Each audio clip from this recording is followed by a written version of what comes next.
ainda nesse ano com a PEC do fim da escala 6x1.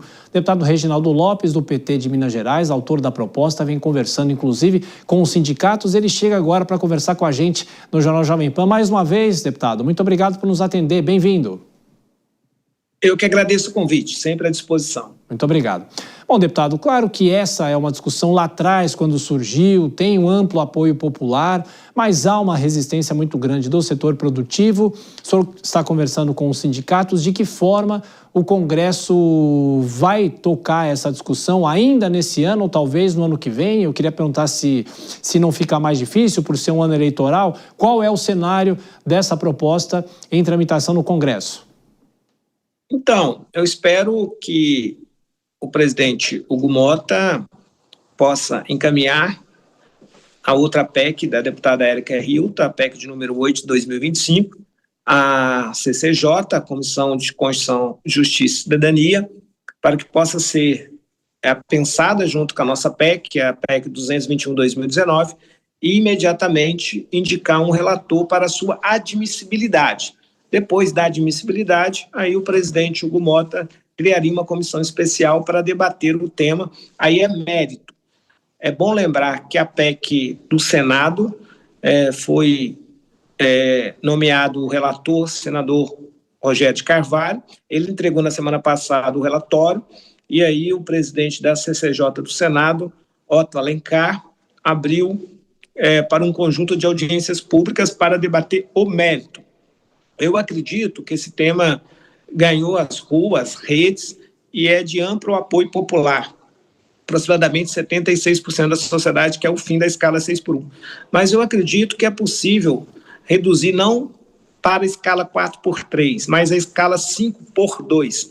E uma redução em cada ano de 1 hora de trabalho, reduzindo de 44 para 40 em 4 anos e depois de 40 para 36 mais 4 anos. Então, uma transição de 8 anos que elimina qualquer impacto de custo para o setor produtivo e também qualquer possibilidade de inflação. Então, eu defendo essa tese. E eu defendo a escala 5x2. Eu acho que nessa primeira quadra, nesses próximos anos, é melhor uma escala 5x2. É bom lembrar que 89% dos trabalhadores no Brasil já trabalham na escala 5x2. É bom lembrar também que a média da jornada de trabalho é 39,8 no Brasil. Quem está trabalhando 60 horas, 64, 56 horas, são as pessoas de menor poder econômico, são as pessoas do comércio. Ontem, em São Paulo, eu discuti com vários sindicatos patronal que, na verdade, serviços e comércio, as pessoas consomem onde elas moram. Não há tanto impacto. O impacto maior seria prejudicial à economia se tivesse na indústria de custo. Mas a indústria, praticamente todo o setor da indústria, já faz uma escala 5x2. Mas também, independente dessas questões econômicas, é hora de olhar para o trabalhador, é hora de olhar para a qualidade de vida. Nós estamos vivendo uma pandemia silenciosa, pós-Covid, que é a pandemia da saúde mental. As pessoas estão doentes. Ontem, um setor produtivo do comércio e de serviço chegou a dizer que mais de 80% dos seus trabalhadores têm 3 até 4 faltas por mês e ele acredita que isso não é normal. E a pesquisa dele aponta que esses trabalhadores faltam porque tem que resolver coisas que não tem de como resolver no domingo. Então, está comprovado que 5x2 é muito produtivo, é um ganho de qualidade de vida, permitir que o trabalhador possa ir à igreja, possa passear pela cidade, ocupar os parques, jardins, possa estudar, possa ter acesso à cultura, à qualificação profissional. Então, acho que o impacto é muito pequeno do ponto de vista econômico. Deputado, vou passar a palavra para os nossos comentaristas. Cristiano Vilela faz a primeira pergunta, a próxima pergunta. Vilela. Deputado, boa noite. Deputado, eu acompanhei a sua fala ontem nesse evento em São Paulo, evento Sindimais, com empresários, com trabalhadores, enfim. E eu percebi ao longo do evento realmente um posicionamento muito forte, muito animado dos sindicatos de trabalhadores favoráveis a essa possibilidade de redução da jornada. De uma forma geral, percebi que os sindicatos de trabalhadores estão bastante favoráveis.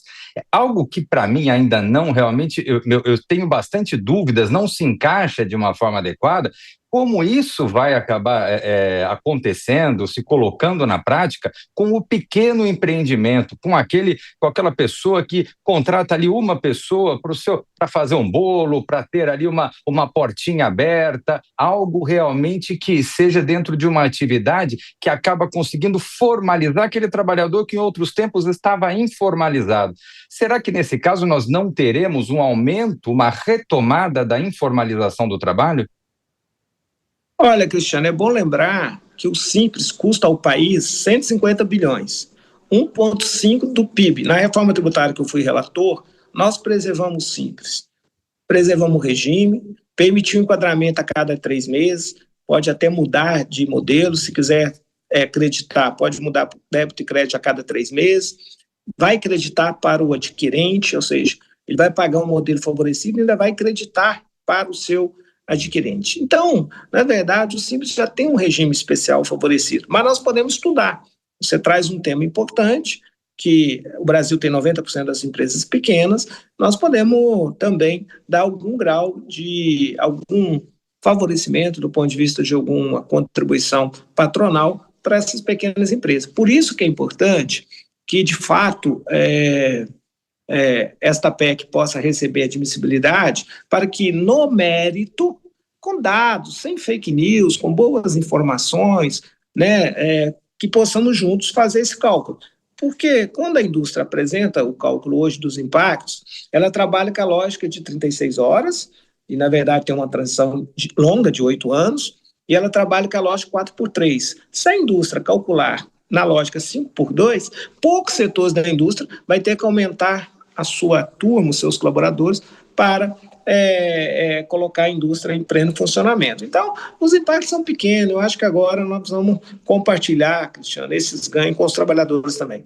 Nós precisamos dar mais qualidade de vida, mais tempo livre para os trabalhadores. A juventude hoje, Cristiano, ela está num movimento de desocupação. Ela prefere vender o tempo livre na pessoa PJ do que ficar submetida a uma escala que não dá para ele nenhuma liberdade, nenhuma qualidade de vida. Então, eu acho que a redução de 5x2, num país de pleno emprego e com 14 milhões de trabalhadores informais, esses trabalhadores, 14 milhões, na minha opinião, eles passarão para o mercado formalizado, porque vai ter um pouco de turma, né? Vai ter que fazer essa escala 5x2, naquele modelo de negócio que abre 6 vezes na semana, vai precisar de contratar mais pessoas. Deputado Reginaldo Lopes, agora a pergunta de Dora Kramer. Boa noite, deputado. Essa jornada, essa nova jornada, para ela chegar, nós estamos falando aqui até agora de como seria na população. Só que antes disso precisa passar pelo Congresso, né? E nesse momento, eu queria juntar os dois assuntos, né? Nesse momento, o governo faz um movimento de reorganização da base, né? Demitindo pessoas indicadas pelos 251, pelo menos foi isso que a ministra Gleisi Hoffmann disse, 251 deputados que votaram contra a MP que substituiria o decreto do IOF. Primeiro, queria saber se essa reformulação da base facilita a passagem de uma proposta como essa, e gostaria que o senhor falasse um pouquinho mais do que se trata, como será essa reformulação da base? Então, Dora, primeiro eu trato a redução da escala, o fim da 6x1, em especial a escala 5x2 e a redução gradual da jornada de trabalho, como uma questão de direito, de qualidade de vida, e não ideológica. Eu acho que nós não podemos tratar esse tema entre bolsonaristas e lulistas. Eu acho que aí, de fato, nós não temos chance. Olha que o imposto de renda foi tratado como uma questão de direito, melhoria da renda disponível para aquecer a economia, aumentando, criando uma espécie de 14º salário para o trabalhador, teve 493 a 0. Eu também tive a experiência de coordenar a reforma tributária. Nós conseguimos uma emenda constitucional com 382 votos, depois regulei com mais de 400 votos o projeto de lei complementar. Então, acho que nós temos que tirar o debate ideológico desse tema. Segundo, é evidente, se você tem uma base mais reestruturada, mais organizada facilita, né? Porque, indiretamente ou não, o governo do presidente Lula defende o fim da escala 6x1 e a redução da jornada. Sempre defendeu, até como sindicalista, ele era deputado constituinte em 88, eles reduziram de 48 para 44.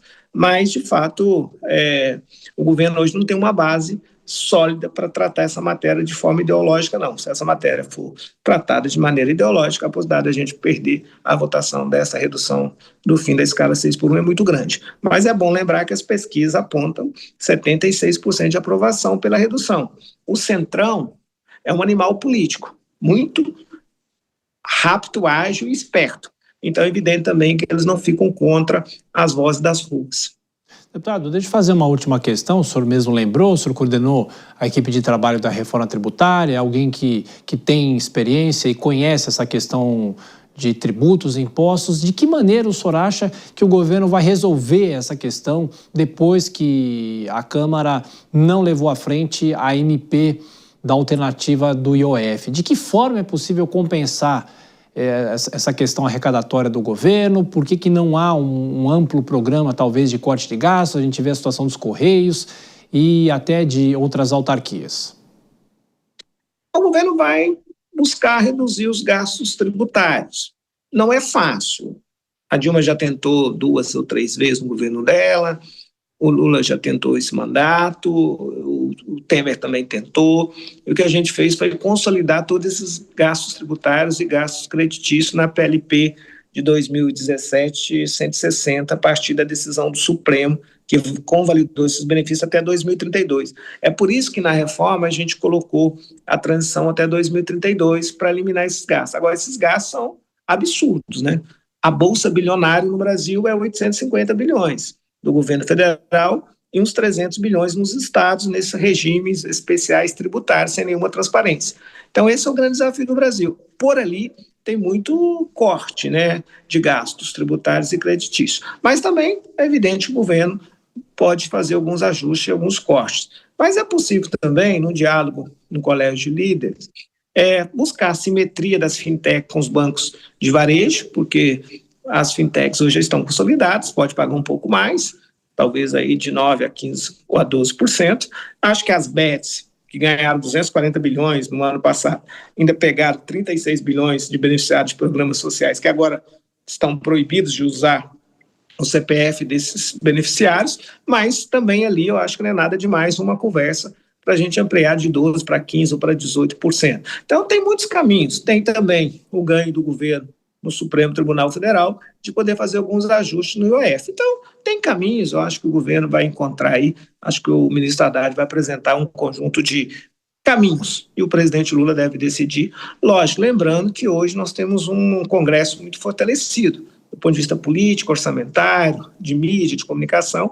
Então, é evidente que sempre é bom repactuar ou pactuar melhor no Colégio de Líderes para que isso possa ter sucesso, essas novas medidas de sustentabilidade fiscal do governo do presidente Lula, que é tão importante para toda a sociedade, porque nós estamos falando de taxa de juros e nós estamos falando de inflação, e a inflação, ela corrói o poder de compra dos mais pobres.